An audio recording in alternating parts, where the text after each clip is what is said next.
चलिए आज हम आप लोगों को रुधिर के बारे में बताएंगे। रुधिर क्या है? जो हमारे धमनियों में तरल पदार्थ तरल द्रव बहता है उसे रुधिर कहते हैं। रुधिर किससे मिलकर बना होता है? प्लाज्मा और रक्त कणिकाओं से मिलकर हमारा रुधिर का निर्माण होता है। रुधिर का पीएच होता है, रुधिर का या रक्त का पीएच मान होता है, पीएच मान 7.3 से 7.4 कितना होता है? रक्त का पीएच 7.3 से 7.4। इसमें रुधिर कणिकाएं, देखो प्लाज्मा क्या होता है?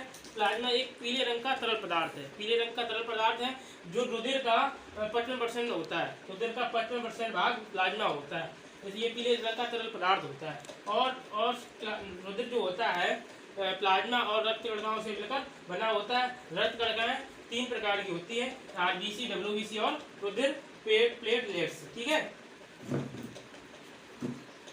प्लेटलेट्स। तो आरबीसी बोले क्या होता है? Red blood corpuscles, WBC white blood corpuscles और रुधिर प्लेटलेट्स। ठीक है, आरबीसी की संख्या होती है रुधिर में 50 से 55 लाख प्रति घन मिलीलीटर। ठीक है, और डब्ल्यूबीसी संख्या होती है 6000 से 10,000 प्रति घन ml। ठीक है, रुधिर प्लेटलेट्स की संख्या होती है 2 लाख से 5 लाख प्रति ml होती है। और आरबीसी का जीवन काल होता है 120 दिन। सवाल कभी कभी पूछ देता है कि आरबीसी का जीवन काल कितने दिन का होता है? आरबीसी का जीवन काल होता है 120 दिन का। कितना होता है? 120 दिन। आरबीसी का जीवन काल 120 दिन होता है। ठीक है, अभी हमने रुधिर के बारे में पढ़ा। रुधिर क्या है वो मैंने पढ़ा था, आप पढ़ेंगे ब्लड ग्रुप के बारे में। तो ब्लड ग्रुप की खोज सर्वप्रथम कार्ल स्टीनर नामक वैज्ञानिक 1902 में की थी। किसने की थी? Karl Steiner. उन्होंने बताया था ब्लड ग्रुप 4 प्रकार के होते हैं। कौन कौन से होते हैं? ओ होता है, ए होता है, बी होता है, ए बी होता है। जो ओ ग्रुप का ब्लड है वो किसको दिया जा सकता है? ओ को दिया जा सकता है, ए को दिया जा सकता है, बी को दिया जा सकता है, ए बी को दिया जा सकता है। इसीलिए इसे सर्वदाता कहा गया। लेकिन यह ग्रहण किससे करता है? ओनली ओ से ही ग्रहण करता है। जबकि ए क्या करता है? ए को ए ब्लड ग्रुप वाले को दिया जाएगा, ए बी को दिया जा सकता है। लेकिन प्राप्त किससे कर सकता है? ओ से करता है प्राप्त और ए से करता है। जैसे बी किससे बी से दिया जाएगा और ए बी को दिया जाएगा। और प्राप्त किसे कर लेगा? ओ से, ओ ब्लड वाले ग्रुप से प्राप्त कर लेगा और बी से भी प्राप्त करता है। तो ए बी जो ब्लड ग्रुप है, ए बी ब्लड ग्रुप वाले व्यक्ति को ही दिया जाएगा। लेकिन जो प्राप्त किसे करता है? ओ से नहीं प्राप्त कर सकता है, ओ से भी कर सकता है, ए से भी प्राप्त कर सकता है, बी से भी और ए बी। इसीलिए इसे सर्वग्राही कहा गया। ये सभी का ब्लड ग्रहण करता है। कौन ग्रहण करता है? A B. सर्वदाता को सभी ब्लड कौन देता है?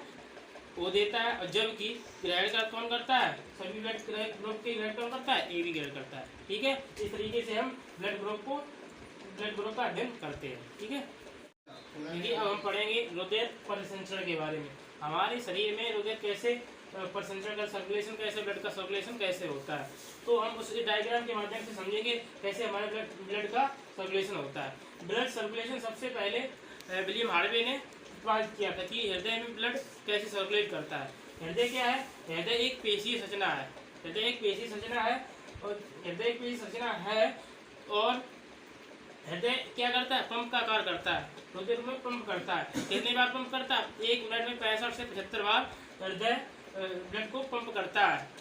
हृदय ब्लड को कैसे कितने मिनट करता है? 1 मिनट में 65 से 75 बार। हमें ह्यूमन में 5 से 6 लीटर रुधिर पाया जाता है। 5 से लगभग स्वस्थ ह्यूमन में 5 से 6 लीटर रुधिर पाया जाता है। और इसकी सर्वप्रथम प्रतिपादित किसने किया? विलियम हार्वे नाम वैज्ञानिक ने इसे प्रतिपादित किया गया। शरीर में जो हमारे देखो डायग्राम के माध्यम से समझेंगे। हमारे हृदय में दो निलय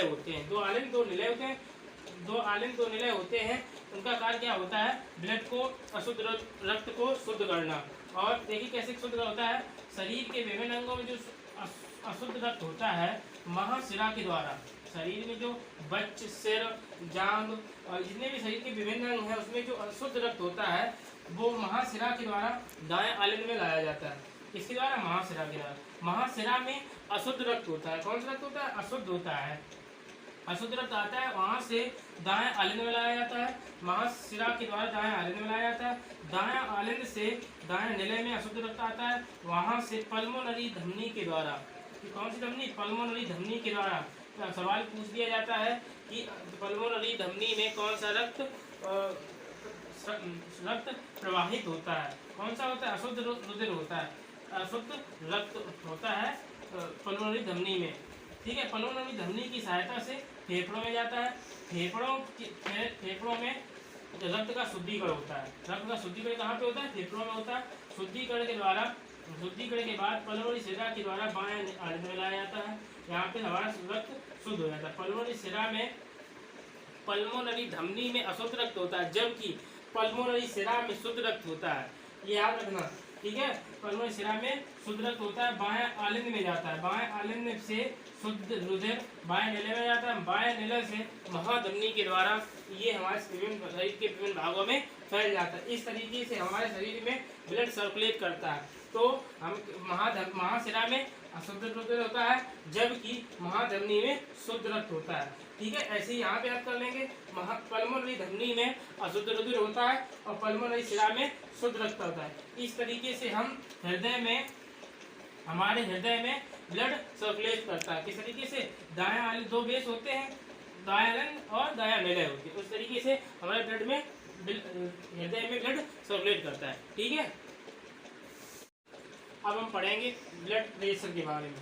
ब्लड प्रेशर दो प्रकार का होता है, एक होता है प्रकुंचन रुधिरदाब और एक होता है अनुशीलन रुधिरदाब। प्रकुंचन में क्या होता है, जब धमनियों में रक्त का प्रवाह तीव्र गति से हो जाता है तो प्रकुंचन रुधिरदाब होता है, जब प्रकुंचन रुधिरदाब हो जाता है। अनुशीलन रुधिरदाब में क्या होता है, जब धमनियों में रक्त का स्राव धीमी गति से होता है तो उसे अनुशीलन रुधिरदाब कहते हैं। जब प्रकुंचन रुधिरदाब में ब्लड प्रेशर कितने का होता है, ब्लड प्रेशर होता है, रुधिरदाब होता है 120 mmHg, और जबकि अनुशीलन रुधिरदाब होता है, सामान्य व्यक्ति जो होता है उसका रुधिर प्रेशर या ब्लड प्रेशर होता है 80 mmHg।